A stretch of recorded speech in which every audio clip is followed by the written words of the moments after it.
Hello Internet, and welcome to the Collective Arcana. We are a channel all about tabletop gaming, and today we're going to be doing something a little bit different. We're going to be talking about a third-party class, the Legendary Games Kineticist. So the Kineticist was created by Vanessa Hoskins based on the Pathfinder 1st Edition Kineticist, and you can purchase this class over at drivethrurpg.com, and we'll put a link down below so you can find it. Vanessa Hoskins is, of course, she's written some adventure paths for Paizo. She may also be in some other things coming out of the pipe. I'm not 100% sure. But she's also on some of Roll for Combat, actual play podcasts. So you can go check her out over there as well. So let's jump right into stats and progression for the Kineticist. Kineticist gets 6 hit points per level, plus Constitution modifier, of course, and their key ability score is Constitution. So that makes it the only one to use Constitution as a key ability score, and I don't really see that changing much. This is not standard, this is not core Pathfinder 2nd Edition, this is not first party, Paizo didn't make this. Still pretty rare to see Constitution. For Perception, the Kineticist begins trained, and that will progress to Expert at level 11. For saving throws, the Kineticist will begin trained in Fortitude, trained in Reflex, and Expert in Will. I'm not going to tell you how the rest of that progression goes for a couple reasons. One, because, unlike the other videos, I'm not super interested in giving you full details on the class and its progression. The other reason is because part of the way the Kineticist progresses varies in terms of its saving throws, based on the type of elemental conduit you choose, which is a really fun mechanic. It can cause you to be a little bit tougher, a little bit faster, a little bit more wily, depending on your element that you've attuned yourself with. They get 2 skills based on their elemental conduit. They also get the nature skill, and they get 2 plus their intelligence modifier skills. So not too bad, honestly. About 7 skills you might expect. That's pretty good for a non-skill monkey, ostensibly theoretically, class. For attacks, they are trained with simple and unarmed, and that will progress to expert at 11. And you may notice that we're between the hit points and these attacks, we're looking very much like a caster class, and that is mostly true. For defenses, they begin trained in light and unarmored defense, and that's going to progress to expert at level 13. For spellcasting, they are trained in primal attacks and DCs, and that goes to expert at 7, master at 15, and legend at 19. Now, what's interesting about the Kineticist is that they're not a traditional spellcaster. You're not going to get spell slots and things like that.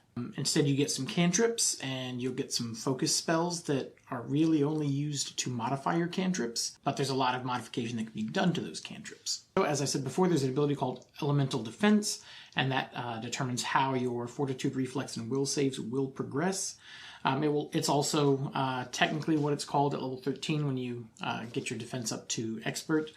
Aside from that one level, it's always giving you a boost to either of your 3 saving throws. So the focus spells that you get that change the shape and effects sometimes of your cantrips are called infusions. There are some ways that you can use those infusions without paying the focus spell cost or the focus point cost, and there are some ways that you can get around that through feats and everything as you progress. But it is still the bread and butter is you're going to be using your single action cantrip that you get based on the elemental conduit that you chose. Air, earth, fire, water, ether, force, and cold. Yes, ice. And lightning as well. So 6, 7, 8, or 9 different ones. But force you can only unlock through a feat at higher levels, so it's not available base. In addition to your kinetic blast that comes with your chosen conduit, you will also usually get another cantrip or a sort of limited use higher level spell, but typically another cantrip. And that's the extent of your spellcasting abilities, unless you branch out with other feats. So it's a very strange sort of spellcaster build. In addition to all that, your conduit will also provide a thematic, progressive, usually sort of defensive type of ability.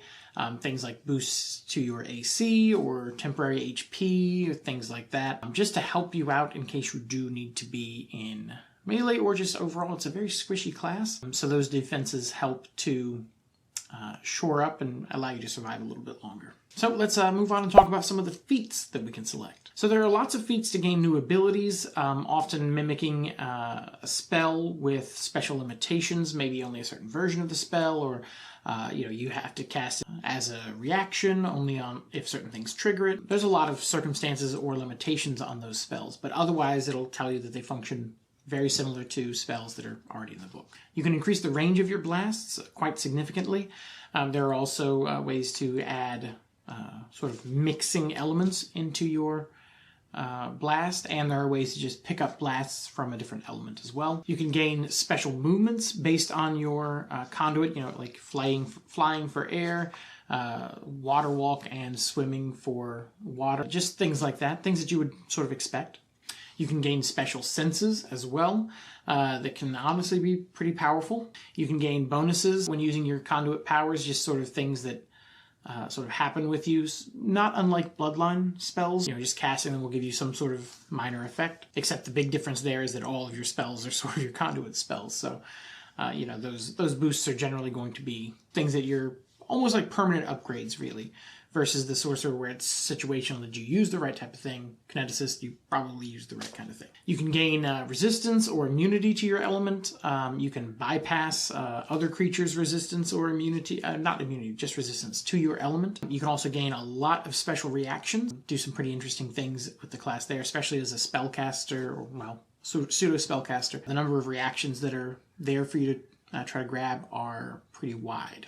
Of special note, just because this is not a traditional class video, this is coming from a third-party source, and that third party included a lot of additional rules, some items, some new backgrounds, several skill feats. You can be used by even non-kineticists to add some extra elemental flavor to any character. How balanced they are really sort of depends. If as with anything, this is third party, so it goes without saying that if you're not GMing the game, your GM's going to have final say on everything. Even if you are the GM, don't just look at it and think it looks good. Double check and keep it in touch with your players. Let them know, like, hey, if it turns out this is a little nastier than I expected, or whatever, we may need to tweak that. So anybody who's playing third party or playtest material, anything like that is not official published, let them know that maybe you might rescind earlier decisions after you see things play out in game. So, what do I think? The Legendary Kineticist is a very interesting class. It's got a lot of unique mechanics, and some of that looks like it's probably pretty satisfying. The purchase comes with far more content than is currently available for any class. Most classes, I think, are like 10 to 12 pages maybe in the core rulebook, and this one was about 35. So just to tell you how many extra feats, especially for what is theoretically a spellcasting class, definitely a lot to choose from there. Good value for the price if you like kineticists and are interested in what they do. It is worth noting that some of the feats and abilities could use some rewording. They're a little unclear. So again, make sure you and your players, your GM and players, are discussing beforehand expectations on how things will function before you just assume. Some of it is even downright wild. How quickly and how wide the range increase can come is astounding, especially for the level that you're getting it. And the weird thing is that the second one doesn't have the first one as a prerequisite, which is nice. It opens up build space.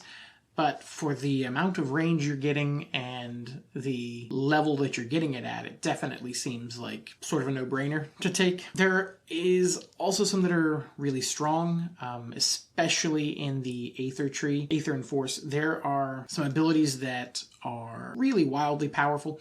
Some of that might be due to some editing errors or just omissions, or I don't think it's as intended. I certainly hope it's not. So one of them allows you to just pick up an enemy and throw them at another enemy, sort of mimicking a telekinesis thing, which would be fine, is super cool, is really interesting. But the rules don't actually give the creature that you're picking up and throwing any check to not be picked up and thrown. If anybody's familiar with Pathfinder 2nd Edition knows there's not a lot of ways, especially at lower levels, for you to move enemies around, and they pretty much all require some sort of dice roll. The only roll that's happening is to see how bad the collision is that, when you resolve the action, but there's nothing that says that first target doesn't pick up and throw towards their enemy. So I hope there was something left off there. Definitely use your better judgment if you're allowing this at your table, and think about that.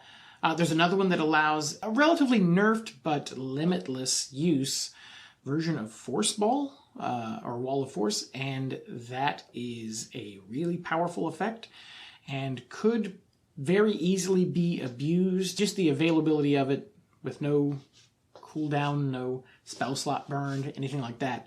And the fact that it can be used as a reaction instead of as a 3-action activity. Thing that was clearly supposed to be niche, not happen in combat very often. For this class, it's something that's going to be happening all the time. How balanced is that? It doesn't look super balanced to me. So I definitely recommend that's another one to watch out for. There are some others. These are just the most egregious ones that I saw. Doesn't mean that I don't think any of these are, aside from that throw the enemy thing, without a check. And again, I think that was just something that got left out of the book. None of it is crazy game breaking, and I think that the reality is the number of tools that the Kineticist gets are small enough that it's probably not a huge deal to allow a couple of those really powerful effects. Again, make somebody make a check to throw a guy at another guy. You can't just go throwing orcs without the orcs rolling a check.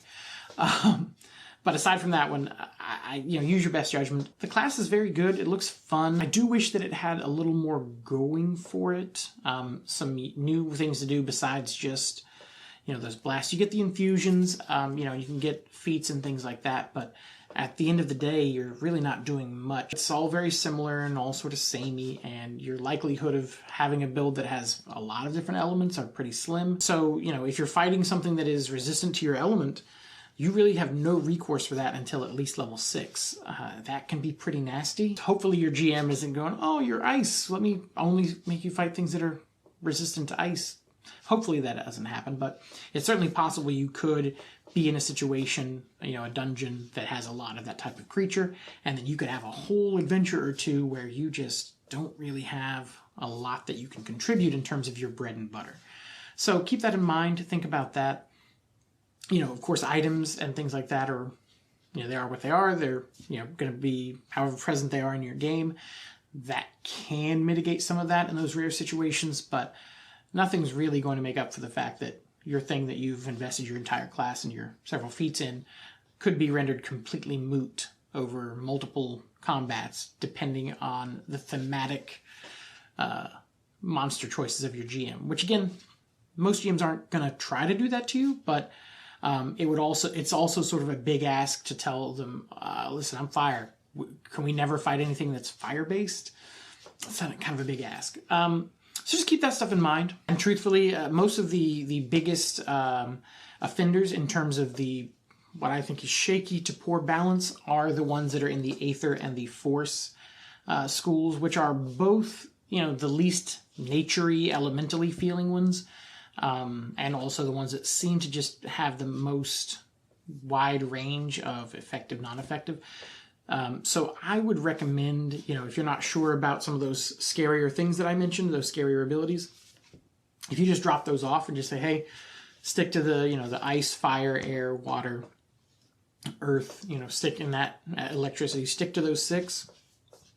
Most of your players, I'm sure, will be fine with that. And you're gonna mitigate the scariest of the questionably balanced abilities.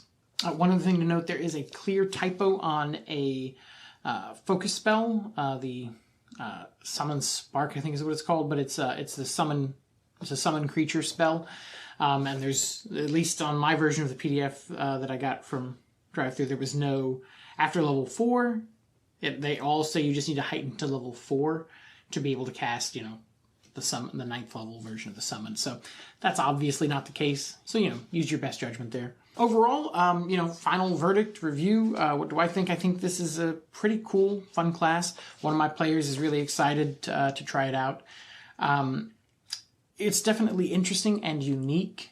We'll see. I know that as of right now, he's still planning to play it for our next campaign, which is, ever approaching. We'll see what he decides to do there, if he sticks with that once Magus and Summoner come out. There's a lot coming down the rails this year for Paizo, as we said in our 2021 review. Beyond that, like I said, could get a little boring, but the tools are definitely there to make an exciting, fun, very flavorful character. And if your players want to play it, keep in mind those things that I said. But otherwise, I think it's a lot of fun. The balance seems fairly good to maybe a little low. Not so low that you should allow those broken things that I mentioned, but if you have players that are not notorious for exploiting or breaking what's breakable, you'll probably be fine no matter what you let them do. So, but you'll know your table, hopefully. And if you have any questions, let us know down in the comments. Have you played the Kineticist? Let us know that too. I'm not actually familiar even with the first edition Kineticist, which this is based on. How close did they get? It's, as far as third-party classes go, it's pretty popular. It's one of the better names as far as I can tell, and the fact that, Vanessa Hoskins has worked on Paizo, that was one of the reasons we did it. But with that said, the big thing I think this is lacking is just another pass. It would be really great to see the publisher, go through and correct some of these little errors and things and publish, the newer version. Because I think once somebody takes a second pass at those, especially, compared to when it launched, a year ago to now, there might be some things that they see that they didn't see before, but most importantly, those typos and those things that are those little omissions could get corrected. All right, everybody, that is the Legendary Games Kineticist. Thanks so much for watching. If there's any other third-party content you're interested in, definitely let us know. It's hard for us to get to everything, of course, but if something looks fun, we'll check it out. Thanks so much. Welcome to the Collective, and we'll see you next time.